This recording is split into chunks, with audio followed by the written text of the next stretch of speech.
Yes, on this sunny night, it's time for Crow Chat. It's good to see you here, Tom. I hope that phone turns up. Um, Louise, great to see you from Mississippi as well. Last week, I talked about some highway highlights and lessons that we learned along the road. When you're out on the road for a lengthy trip, a lot of things can happen. Some of them may be good, some of them not so good, some may be most excellent, but there's always something to pick up about life. I don't really understand those who say road trips are boring. I get that it's likely due to the what I call the immediate effect produced by ultra high speed internet that gives us a sense of immediacy. Uh, that thing that makes us say, "Don't make me wait in line, don't make me stand in line." That inflicts our culture so much today. Charlie, great to have you tonight. Hope you had a good trip. So many things, some of the best things in life take time. Um, Miles Stanford, in his excellent little book called The Green Letters, said, if you want to grow a squash, you can do it in 6 weeks. If you're going to grow an oak tree, it'll take you 60 years. And there's so much truth to that. Cookie, so great to have you tonight. I can't rush this thing about taking time. I can't rush into the presence of the divine. And it's not because the divine isn't around. The divine is always present. The divine is always here.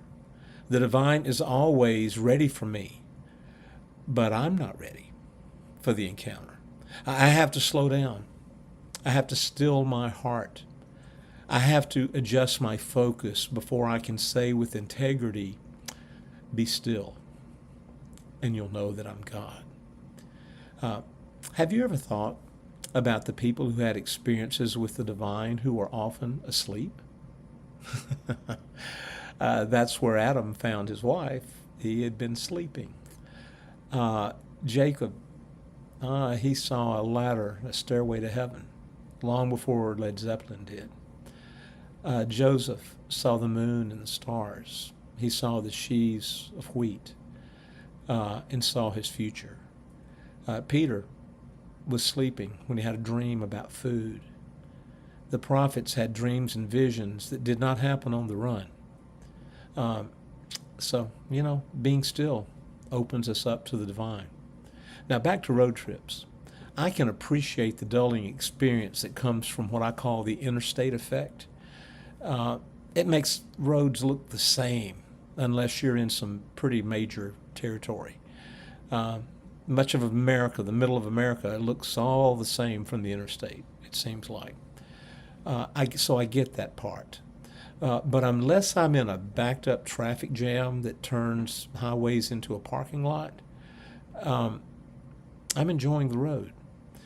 During this new season that Becky and I entered when I retired from being the senior pastor at Covenant Church, we ventured to get off times of the interstate and kind of take to the highways and the byways. It's nice to see Americana. What a great country we have. Um, and so the fact is, I'm enjoying not having the pressures of work deadlines. Got to get home. It just allows us more flexibility along the journey. And I think that's what God intended for us all along, because He talked about us walking with our God. And every now and then you'll run. Sometimes you'll need to fly, but like an eagle. But it's walking with God. Enoch walked with God, and I think that's a good thing about rhythm there for us. Um, that flexibility allowed Becky and me to have the ability to go by Jacksonville and see two of our grandsons run in the AAU national track and field events, and that was nice to be able to do that. I'm grateful that the Great Divine has promised us blessings in every season of life. For the divine is always with us. He's a good shepherd. And that's why I'm continuing my chat tonight on more highlights from the road. This is Crow Chat number 219. Now, if we have ears to hear and eyes to see, Jesus is always speaking to us. He's always giving us insights that we need to hear, and He's always showing us glimpses of His glory that we are wise to see. The apostle was right and understood this joyful blessing as he prayed and he wrote down, I pray that the eyes of your heart might be opened, that you might know. I'm so grateful that John penned this word from Jesus in his vision called the Revelation, which, by the way, is not about a time far off into the future. It was about a time they were pressing then, a time we press now. So I'm so grateful that his word's always pertinent. But Jesus said this in the Revelation, I'm standing at the door and I'm knocking. And if you can hear, I will come in and have fellowship with you. You see, we're never in a place where God is not. If you don't hear anything else tonight, that's important. We're never in a place where God is not. He's always present. And oddly enough, he's always speaking and he's always revealing. Now, he may be speaking very quietly. There may be a whisper. He may be showing you, revealing something, but he's always there. And whether or not we can see it, whether or not we can hear it, he is. So I was blessed to consider a few more lessons from the road, some highlights. So let's get on the road. A reminder that much of Jesus' life and ministry was spent on the road, as it's recorded in the Gospels. It's contained in a few short phrases. This phrase, it says this, and he went down to Jerusalem. Again, that's an 80 to 120-mile journey from if he was in Capernaum and Nazareth, depending on where he was. From the Decapolis, it was farther. That was 120 miles. But he was walking. He did that with an entourage. He did this at least 3 times in his days of his ministry. He did that to attend the Jewish holy feast days. Some estimate that he traveled over 1,500 miles in his lifetime. And that makes me go, wow, because on the road is where Jesus gave some of his most vivid and impacting lessons. The road is where he fed the multitudes, liberated the demoniacs, cleansed some lepers, gave Simon a new name, Peter, was joined by Moses and Elijah on what is called the Mount of Transfiguration. All that was on the road. Those are just a few of his road experiences. Life is different when you're on the road, when you're traveling. What you have access to is different. Everything on the road can be a teaching opportunity. And Psalm 19 comes alive, that all creation is declaring the glory of God. We see and hear things differently because God is always communicating through his creation. It reflects the Creator. Certainly it should. So here's a few more highlights. The first highlight I got on this one, and this is a fun one, is music moves me. And it moves me a little bit differently on the road as I travel. It seems like music takes a whole different dimension along the journey when I'm traveling. It may be that I hear it differently because I'm in a different place. At a time when I fly on an airplane, because of my hearing loss in my right ear, I need to wear have noise-canceling earbuds. And so I hear things very distinctly there that cuts out background noise. But I'm talking about a road trip here, so it's different than that. But I hear music differently. I think it is because music has the capacity to take us to feelings and moments or project us forward to anticipated realities. I think I hear it differently on the road. Now, that just may be a Dan thing, but there's less distractions, and perhaps I hear it more deeply. And often when I'm listening, Becky may be taking a nap or something like that, and so it lets me get into it a little bit more deeply, perhaps. Bob Dylan projected to me as an idealistic reality-seeking youth to ponder what it meant that the times are changing and that big things are blowing in the wind. But as I heard those songs in recent days on our trip, it took me back to my youth in one sense, but it projected me for a future to realize that Bobby Dylan was speaking of transcendent truths. He's speaking of transcendent realities. When I heard it afresh and new, how many times can a man turn his head, pretending he just doesn't see? I couldn't help but think of the plight of some of the immigrants and the deportations we're seeing today that are harsh and they're tough. Some are very much needed, but some of those are very, very difficult. How many times can we turn our heads and pretend we just don't see? Um, it's as poignant today as it was in the 60s. See, a long trip, that means I have more to think about what I'm hearing. And Jesus often said, if you have ears to hear, listen. So perhaps we'll hear and listen to something fresh. I know that happens to me in music. Whether it was Jackson Brown I'm listening to, or whether it's Bobby Dylan, whether it's Bruce Springsteen, doesn't really matter. Dobie Gray blessed me so much on his just hearing him sing that wonderful song on being taken away, and what a beautiful time. But anyway, black and white, rich and poor, all the music is good. Second thing I learned, and it's not only music moves me, and by the way, Jesus and his followers sang along the way. They sang the Psalms, and they have music to that. I appreciate the Chosen bringing out the musical aspect of that music, that we don't know exactly what the tunes were. We're not even sure what all the instruments were, but they would sing as well to get songs in their heart. That's why worship songs can move us after we're in a time of worship, not just while we're in a worship service. A second thing I really appreciate on this trip, a lesson, was the power of conversation. I realized that conversation is more than just me talking. It's more than me talking and or listening while I'm waiting to say what I want to say again, make my point, whatever that might be. Conversation is actually the integration of two souls. A shared experience is far greater than two separate experiences. It's like the two become one flesh, as it says in Genesis. That's not just a statement of sexual union. That's a declaration of a greater reality. When I realize that I am in the Christ and the Christ is in me, well, that's a whole different thing than me saying, well, it's just me and Jesus along the way. Far more than that. You see, there is a real reason. There is a reality reason that the apostle wrote, "Is Christ in you, the hope of glory." He is saying there's more here than meets the eye. There's a real reason that he wrote that word. And while the lovely Becky sometimes takes a nap, or she spells me and I take a nap, I have some spiritual conversations. They may be out loud, spoken, some within my heart and mind, and I find out that conversation with the divine is far more than me talking at the divine or me listening to the divine. It's me cooperating with the divine to hear, to perceive, to expand, to reach, and to understand the divine.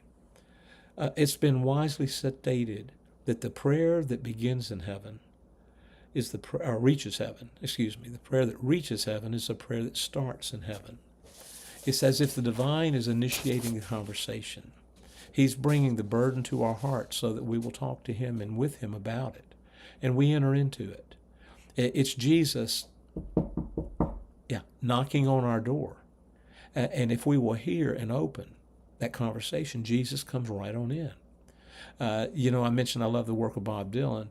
I think he was a step behind when he wrote the song "Knocking on Heaven's Door," and I know he was talking about death at that point, but that was before he wrote "Slow Train Coming" and his masterpiece, the song "Every Grain of Sand." I'd encourage you to pull that up on YouTube. "Every Grain of Sand" is a tremendous song. But Bobby was approaching that knocking on heaven's door from the outside before he understood spirituality is an inside job. An open, honest, vulnerable conversation has the power to cleanse the soul. That's confession. It has the power to clear the air. That's our profession. It has the power to claim identity. That's our declaration. Conversation has the power to strongly question. That's interrogation. The power of the spoken word is immense. So conversation matters. The words we convey the words we speak convey a powerful meaning, which naturally leads to new appreciation. Which brings me to this third thing. I not only had music that moved me, I not only realized conversation is significant, I also realized the power of confrontation. This is true for people, confronting things with people, confronting things with the divine, and confronting things in life that just happened to us. I realized on this trip that I needed to confront something that I would rather have avoided. I had a relationship I needed to face, and I knew if I did so, I would need to confront something that had been an issue for a while, and a long while, over numerous times. And what I didn't realize was this. In entering that situation, I was also entering into another area of confrontation that would feel very different and have a very different result. I was able to artfully and gracefully confront the dreaded situation. I can tell you it was not resolved, but it was acknowledged, and I offered an opportunity to resolve it more completely. And I'm still waiting for a response on that one. But that happened, and I felt good because I knew I needed to do it. As we get older, we don't have many days to put off things. And I knew I needed to talk to this person about something. Now, that's yet to be determined. But while I was there in that situation, something happened.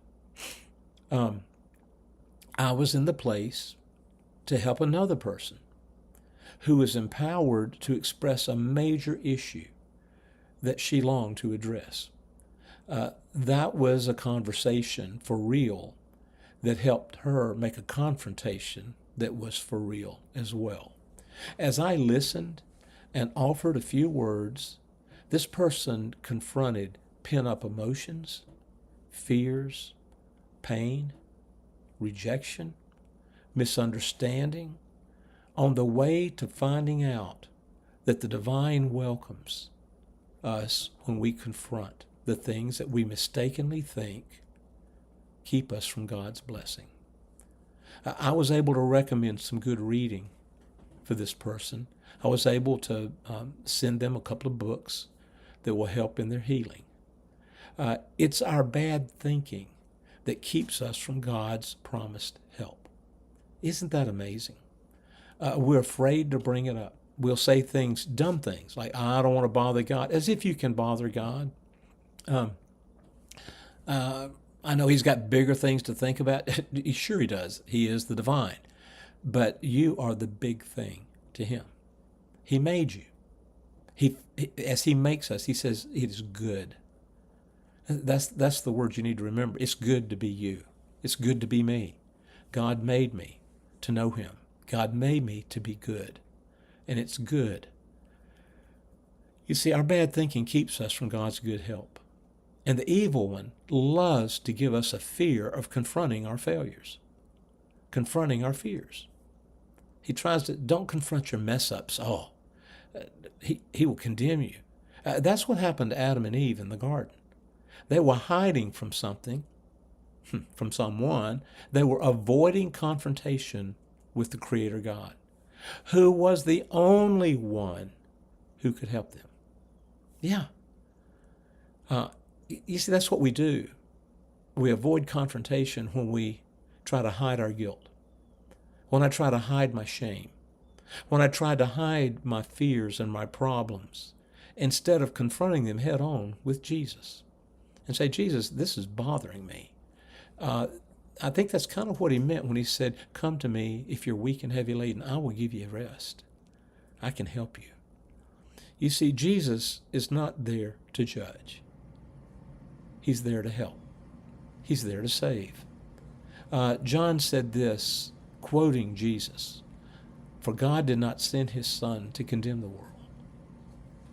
No. But that the world through him might be saved. Wow. I saw a whole new beauty in wise confrontation. There is a foolish confrontation in which we try to win in a win-lose situation. Our culture's full of that. It's rubbish. You see, Jesus taught us when we do confront things well, that's what the Beatitudes are about. That's what the Sermon on the Mount is about. What he says is, the weak is actually strong. Yeah. He said the poor in spirit actually have it all. The meek shall inherit. The last will be first, the first will be last. Yeah. That's called the kingdom dynamic in the Sermon on the Mount. He said things like this: do this with your enemies, love them. Pray for those who persecute you. Totally differently than we would think. But that's the upside down thinking of Jesus. He probably got that on the road as he was traveling, when he had to walk with somebody 2 miles instead of just 1. They were forced to do that by law. But Jesus said, no, when your enemy makes you walk 1 mile, go with him 2. Prove that you're not under the law. We operate under a bigger mercy. Much as in conversation, the divine takes the initiative in confrontation. It's called conviction of sin. It's when we recognize our shortcomings, our wrongdoings, and Jesus doesn't leave us there. Thank God. He does not. When Mary came to the tomb, Jesus was not the gardener that she thought he was. He confronted her in her grief, in her pain, and he said, you know what? I told you, I'm alive. Yeah. That's what he did with Peter at breakfast. When he said, Peter, do you love me? He wasn't going to leave Peter in his shame and in his guilt. It's what he did with Thomas in the upper room.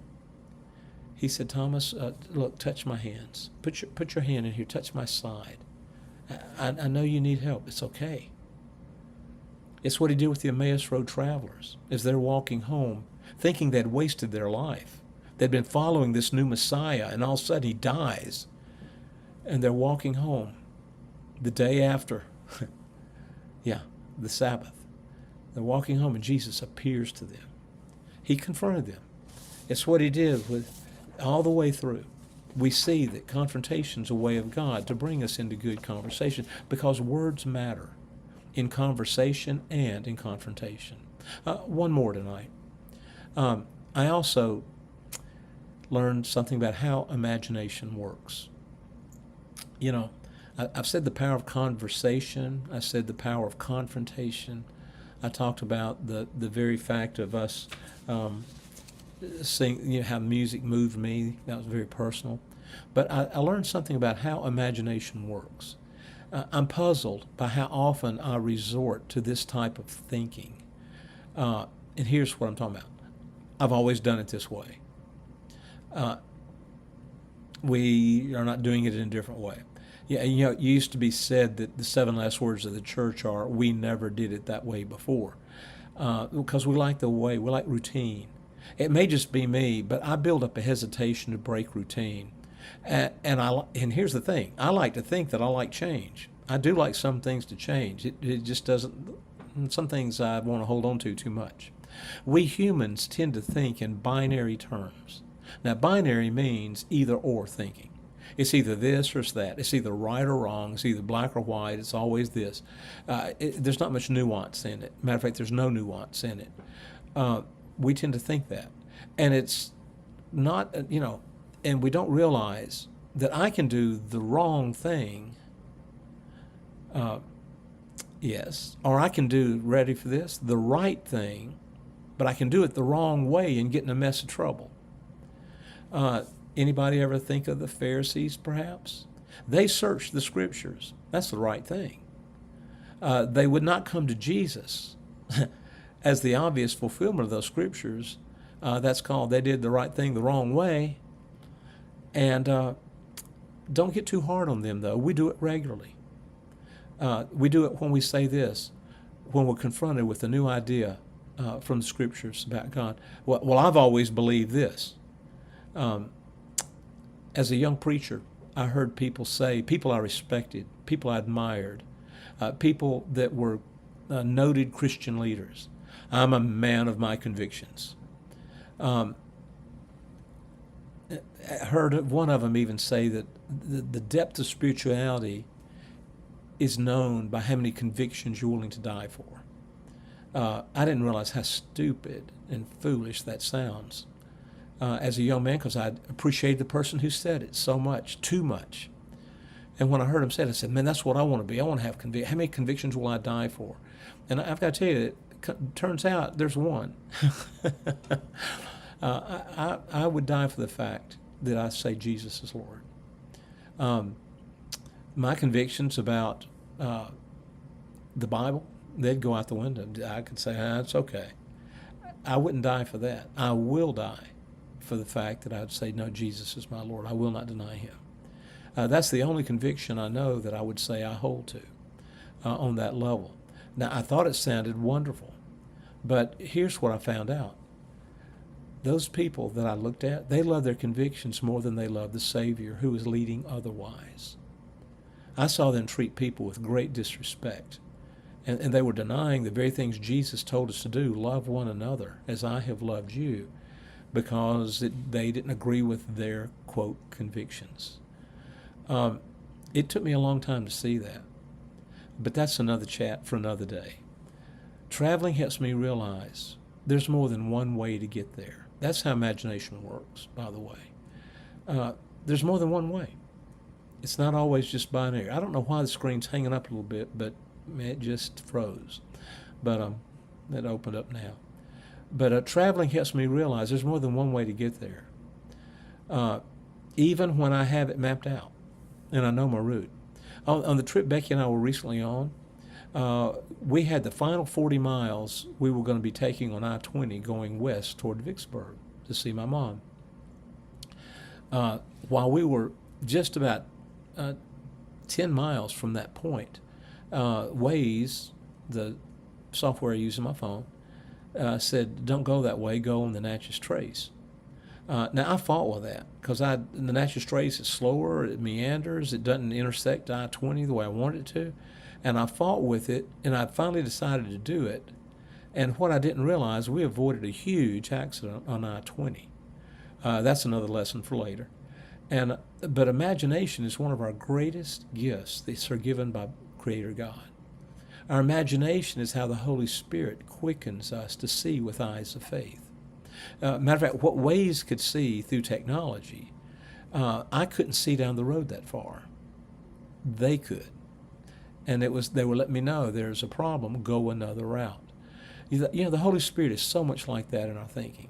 When we get locked into one way of thinking and we turn our imagination off, we miss the point. When we turn into Jack Webb on Dragnet, just the facts, ma'am. If that were the truth, C.S. Lewis would never have written his wonderful book called The Chronicles of Narnia. Never would have happened. J.R.R. Tolkien would never have written The Lord of the Rings. Those were fictional accounts of great realities. You see, imagination brings spirit to life.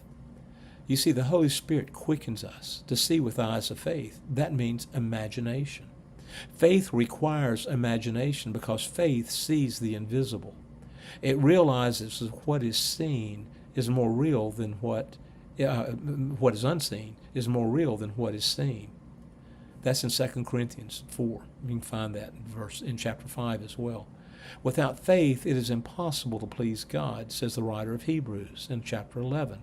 For the one who comes to God must believe that God is, and that God rewards those who diligently seek him. That takes imagination, because it's not there yet.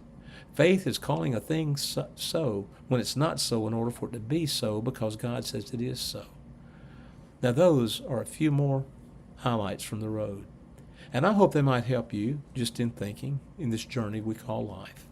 I'm grateful for our home church, my home church, Covenant Church of Ellicott City, who sponsors Crow Chat. I truly enjoyed re-entering life at Covenant yesterday and hearing a strong message from my pastor, who I love. I appreciate the excellent messages he teaches. And as we travel this journey of life, we follow Jesus until one day he returns. And he brings home to us, not us to home. The new heavens and new earth are here, yes, and we will be with him forever. You see, we're always home with the Father because he's at home anywhere, and he can make anywhere home for us. as we look to Him. God bless you, and may you have a wonderful week.